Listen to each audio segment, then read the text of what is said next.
Hi, folks. It's CJ. I'm in Shreveport, Louisiana. I live across the Red River from beautiful Bossier City, Louisiana, and I'm here doing a little video for my series, the Aloe Vera Saga. So, one of the things that has been somewhat of a challenge since I've gotten the plant here is how to grow it without the plants getting a little too heavy. The leaves getting too heavy and then falling and breaking off. So, what I decided to do, and I used basically just a ribbon from one of my Christmas gifts, by the way. Thank you, Jana, in North Arkansas, for the Christmas gift that came with this particular bow. So, what I've decided to do is take it and kind of loosely wrap it around the top of the leaves and pin it in place. When I transplanted this, I lost two leaves, and then I got a new sprout uh, that I nurtured. Now, at this point, what I want to do is I want to, I guess, maybe I can expect maybe about another foot of growth when these aloe veras reach maturity. They can be anywhere from 2 to 3 feet. Uh, I'm pretty close to that. I wouldn't expect more uh, than another foot, and I'd be lucky to get that. But what I want to do is I want to support, because I've got it in a larger a larger planter now. Because before I had it in a kind of a narrow but tall, medium plastic Folgers coffee uh, that it was planted in for me. And I think I think one of the things that I did is I maybe got uh, a hella amount of soil. I think what it is, I was putting the soil in to plant it, and there was a little bit of soil in the bag that I just didn't want to waste, so I actually used it in the pot when maybe I could have used less soil, but or put more soil on the bottom, uh, and maybe not plant it so deep. But I don't want to go through the repotting or the replanting or anything like that, because we've been at this, and it's only been when did I do this? Oh my God. I say it feels like it's been a long time, but I think it really only has been since early December, either late November or early December. But I feel like it was early December. I think around the same time that I got this uh, living room from the living room furniture, and that was early this month. Um, so what I have to do is to remember to be patient about things like that. When when I first got this plant, some of these taller ones here were little babies, just sprouting up. So, but I do feel like right before I bundled this, I looked into the center of the plant, and that last sprout that came through is like still growing. It's really still full and everything, and it really does look like there's another leaf that wants to sprout through the center of this any moment now. But um,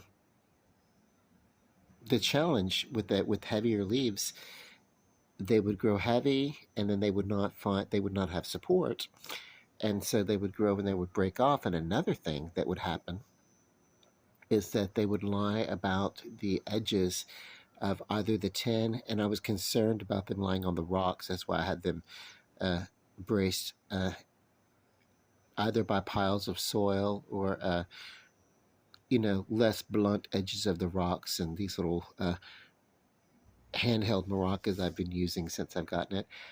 What I decided to do, of course, was maybe, now these are a little bit taller, is I decided to kind of bind just loosely. This is not a tight, this is like, there's nothing tight on this at all. And there's room for this to move and grow. And if it gets to a point that they need to spread out or something like that, I just want to give it some support so that it can grow taller, you know. Um, and then, of course, the soil is moist. I'm feeling it, and there's moisture in the soil.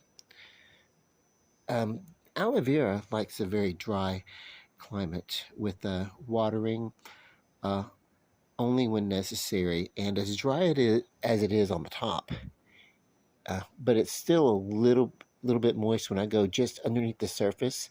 The soil is moist, so it feels uh, uh, like just like typical dirt on top, but beneath the surface, it gets um, more moist.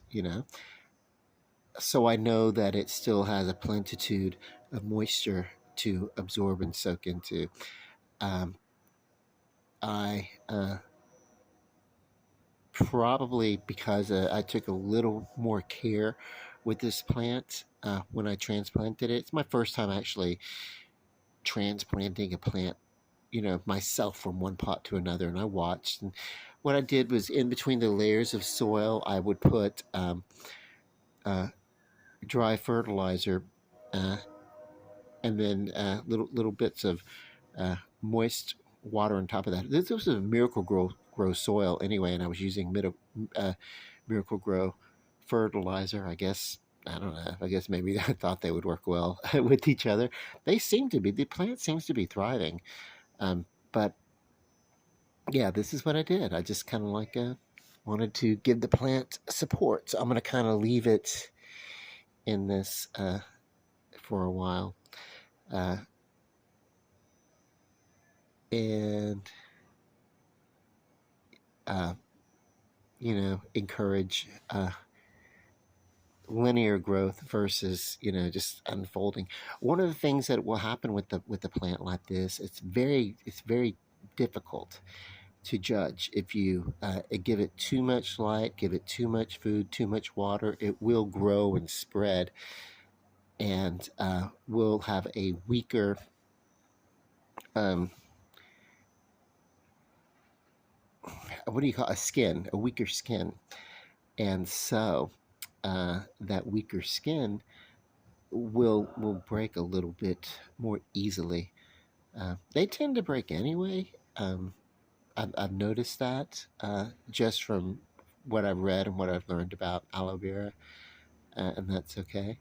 But yeah, um, there was one leaf I had using along the rocks that I was kind of like using the broken off leaf, and I had that to kind of buffer the edges of the leaves uh, from lying too harshly on the rocks in this pot here.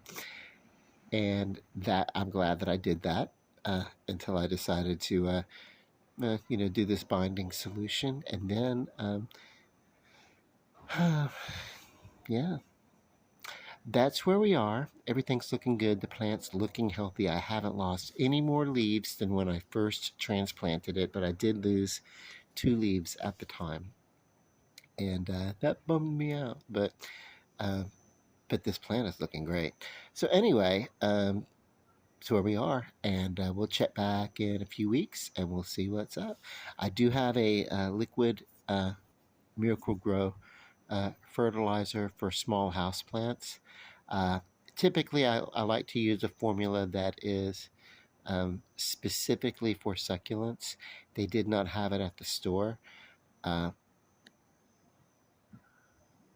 but apparently, what this particular one that I've been using can work. And then when I go back, I'll ensure at the garden center they had it transformed into like a Christmas thing or whatever. So I couldn't find it. But when I go back, I'll ensure to find the formulas that are specific towards succulents, because that's actually better. But this is fine. And yeah, the most important thing, I feel, that plants are receptive to loving treatment if they don't communicate with that type of emotion. There is scientific evidence to communicate to there is scientific evidence that plants give off chemical reaction, and understanding that chemical reaction could be a form of outward communication, uh, and then plants responding to being tended well versus um, responded to being tended to poorly, uh, the reactions of the plant uh, could be termed a sort of communication. Not that it's particularly trying to communicate, but like if you have a plant and it gets withered, then you know that it needs to be something's happening. You're either overwatering it, overfeeding it, underwatering it, underfeeding it. It's not getting enough light, or it's getting too much light, depending upon what it needs. And so, in that kind of way, you know, um, it's somewhat communicative, being that humans are animals and animals are communicative beings. Uh, so um, yeah. Anyway, love and light, peace. Have a good day. Love you.